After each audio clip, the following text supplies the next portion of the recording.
Seperti apa ancaman sanksi berat FIFA yang berpotensi dijatuhkan pada Indonesia? Kita akan sapa anggota Komisi 10 DPR RI fraksi PDI Perjuangan Andreas Hugo Parera. Pak Andreas, selamat malam.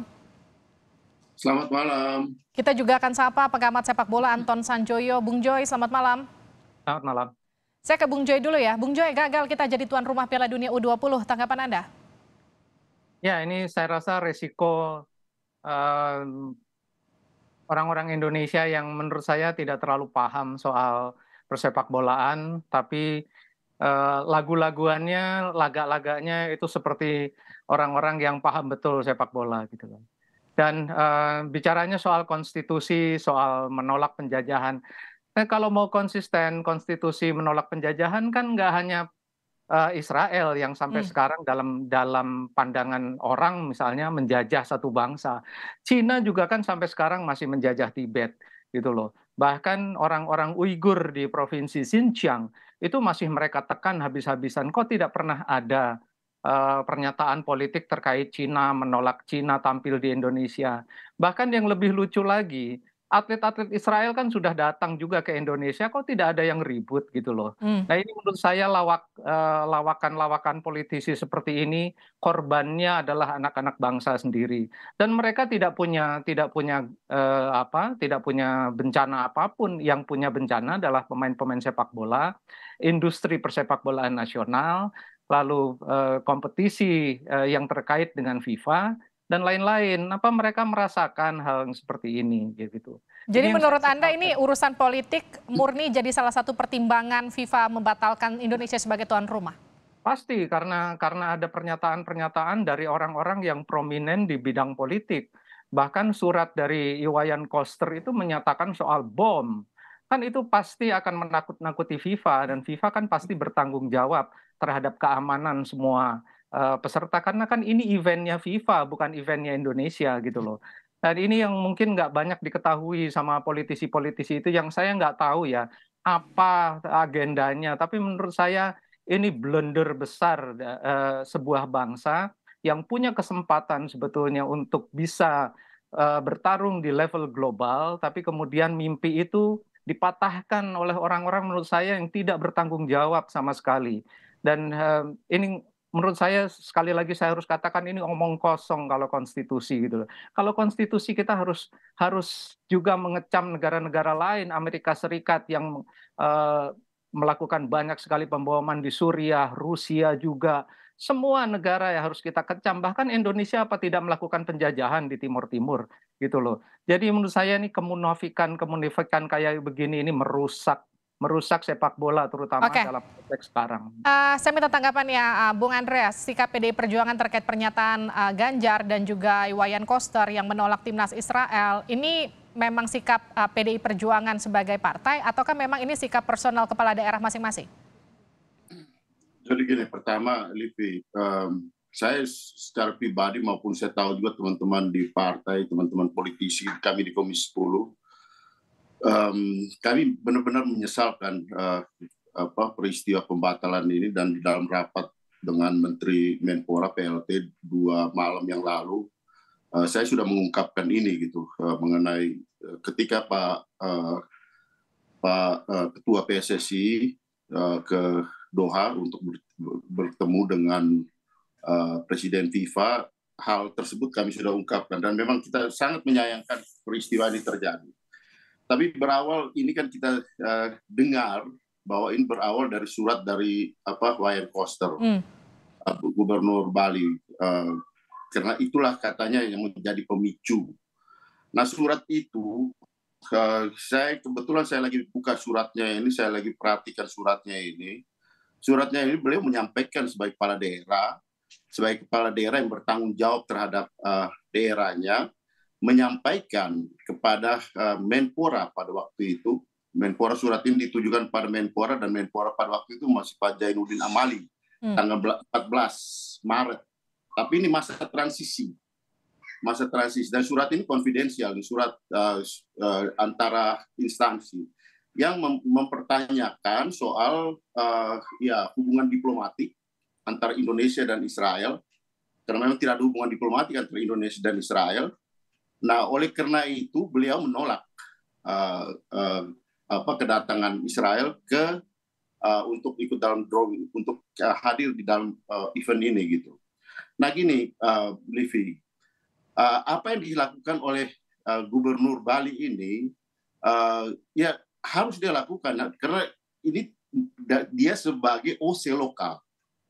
Kan kita tahu, Pak Joy pasti tahu bahwa di dalam suatu peristiwa event olahraga internasional ada OC lokal, ada OC nasional, ada steering committee-nya pasti di situ. Kalau kita bicara soal olahraga ansih, dalam arti olahraga, pertandingan olahraga itu jangan dicampur dengan politik. Ya, harusnya. Kita jangan mencampur adukan persoalan kesiapan tim kita dengan politik, pertandingan itu dengan politik. Tapi suatu event olahraga, apalagi dalam hal ini ada hubungan urusan diplomasi antara Indonesia dan Israel, ini pasti tidak bisa kita bisa. Tapi kan harusnya ini sudah dipertanyakan dari awal, Pak. Kenapa baru dipertanyakan akhir-akhir di last minute? Itu yang kami sampaikan beberapa waktu yang lalu. Kenapa pemerintah dalam hal ini, tentu dalam hal ini ada SC-nya, ada OC-nya.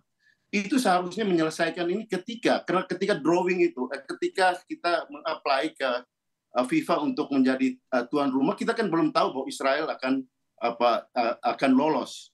Tapi ketika Israel lolos, seharusnya ini sudah disampaikan bagaimana jalan keluarnya.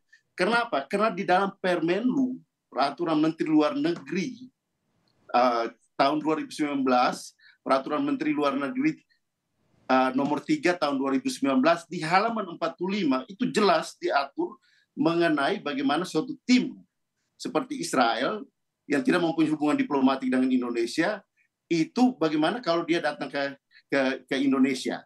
Di situ mengenai bagaimana imigrasinya, bagaimana dia mengurus visanya, bagaimana ketika dia hadir. Nah, itu seharusnya dibicarakan lebih dulu dengan FIFA.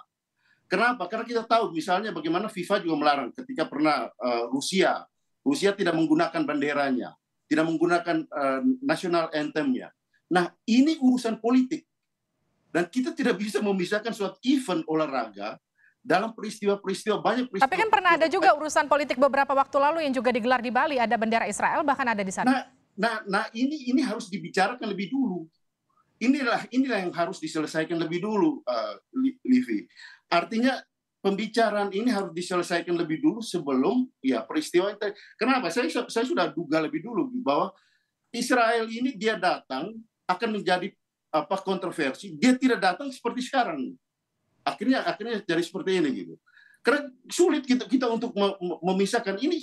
Kontroversi ini kan diam-diam sudah lama ini. Oke. Ini hanya karena Wayne Koster menanyakan ini, kemudian menyampaikan suratnya ini dengan pertanyaan, dan kemudian dia tidak menyampaikan soal bom Bali, tidak ada dalam surat ini, tidak ada, Pak Joy. Tapi ya sebagai kepala daerah dia menyampaikan posisinya gitu, sikapnya mempertanyakan, dan yang bertanggung jawab ini seharusnya adalah ya paling tidak steering committee di situ kan harus menjelaskan bagaimana ini diselesaikan lebih dulu sebelum persoalan olahraga ini dilaksanakan. Saya terus terang saya sangat menyesalkan peristiwa ini. Kenapa? Kita sudah cukup banyak berinvestasi di situ, investasi waktu, investasi ya banyak hal gitu. Kita fokus pada infrastruktur, tapi kita tidak menyelesaikan, kita menunda-nunda persoalan ini gitu. Baik, saya ke Bung Joy. Saya kira ini pelajaran sangat berharga buat kita. Saya juga menyesalkan sekali gitu bagaimana anak-anak muda kita yang sudah berjuang, bersiap dan mempersiapkan diri ini. Betul. Ya sangat-sangat benar-benar. Ya saya penggemar olahraga juga, saya penggemar sepak bola juga gitu. Dan ya buat kita ini suatu pelajaran yang sangat-sangat berharga, sangat-sangat mahal. Ya, karena bagaimanapun olahraga harus dipisahkan dari politik, ini yang kemudian membuat, saya bisa katakan membuat malu, karena bagaimanapun orang akan melihat persepsi politik mencampuri olahraga. Saya ke Bung Joy. Lalu gimana Bung Joy menyiasati sanksinya?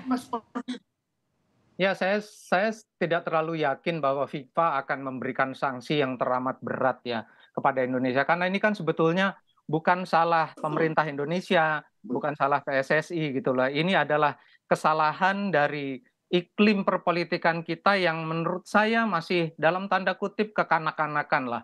Betul, mungkin menurut Pak Andreas tadi harusnya itu dikomunikasikan lebih dahulu. Terus, Tapi ketika muncul pernyataan-pernyataan yang menurut saya kontraproduktif, katakanlah dari Ganjar Pranowo, dari siapapun, dari ormas-ormas itu kan tidak menyelesaikan masalah, justru memberi masalah gitu loh.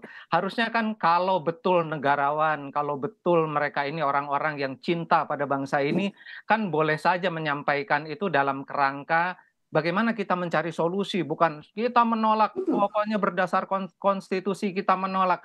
Konstitusi apa? Gitu loh. Konstitusi Indonesia memang iya, tapi kita kan nggak konsisten gitu loh. Kita hanya konsisten selalu kepada Israel dan Palestina. Sekali lagi saya harus katakan, kepada Cina kita tidak pernah ngomong apapun gitu loh. Kepada Perancis, kepada Inggris, semua negara-negara imperialis itu yang sekarang masih punya negara jajahan. Oke. Apa? Gitu loh. Jadi menurut saya ini omong kosong semua yang menurut saya ini sangat kontraproduktif bagi kelangsungan kehidupan kita berbangsa. Baik. Kita tidak memberi solusi, selalu memberi masalah gitu loh. Itu masalah. Artinya gini, sudah terjadi, sudah dibatalkan. Apa yang kemudian bisa dilakukan? Pembenahan apa yang harus dilakukan, Bung Joy? Kalau menurut saya ya sudah kita inward looking sekarang. Kalau Erick Thohir memang diutus oleh Presiden Jokowi untuk membenahi sepak bola, udah sekarang all out untuk membenahi sepak bola.